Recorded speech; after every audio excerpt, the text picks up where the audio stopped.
This video will cover correct ball toss and ball contact. In the next video of the Tomahawk Serve series, we'll recap and look at common mistakes. The toss. There are few rights and wrongs for how high your ball toss should be. However, as with all serves, you must throw the ball up at least 6 inches or 15 centimeters and let it fall back down at least the same distance. If your ball toss is lower than this, the serve is not legal and the umpire should call a fault against the server. Some players like world number 4 Dmitry Ovtcharov prefer a high ball toss that goes over their head. The advantage is that the ball will be travelling faster as it hits your racket, which in theory will allow you to create more spin on the ball. The disadvantage is that it may be more difficult for you to time your serve swing as the ball is travelling faster. If you start a fraction of a second late, it will be that little bit more difficult to make good timing on the falling ball.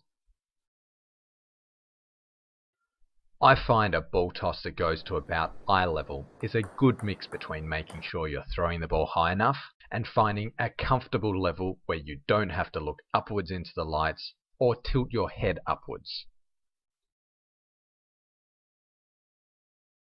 That lets me maintain my crouch position throughout my serve, which then helps recovery and gets you into a good position in the rally.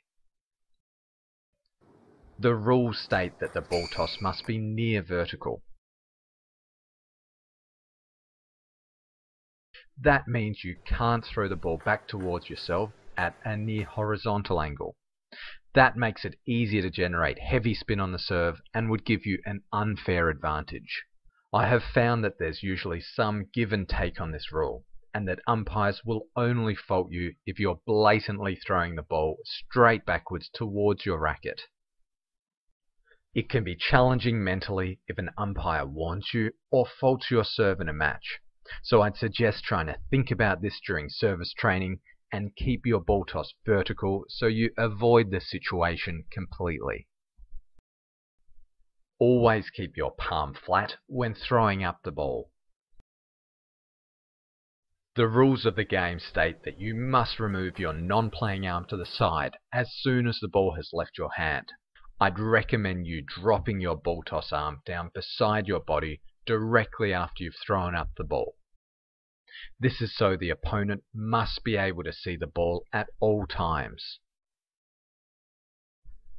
Ball contact. Using the body position we went through in part 1, your contact point should be around the same height as your lower chest or high stomach. This assumes that you're crouched down with your knees bent and shoulders and head forwards.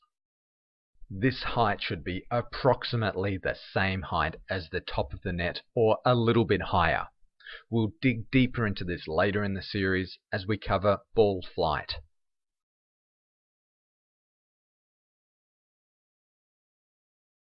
Stand up with your elbows touching the sides of your body and with your fingertips touching to form a triangle. The top point of this triangle is where you should aim to have your ball contact.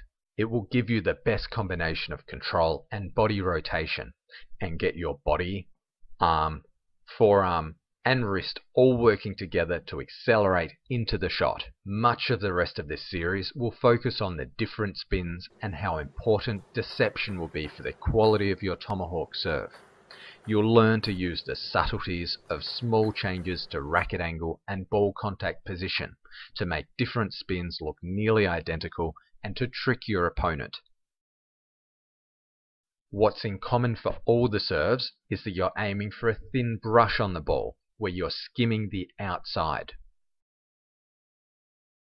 Take a water bottle, fill it with water to give it some weight, and place it near the end of the table. Practice brushing around the outside of the water bottle.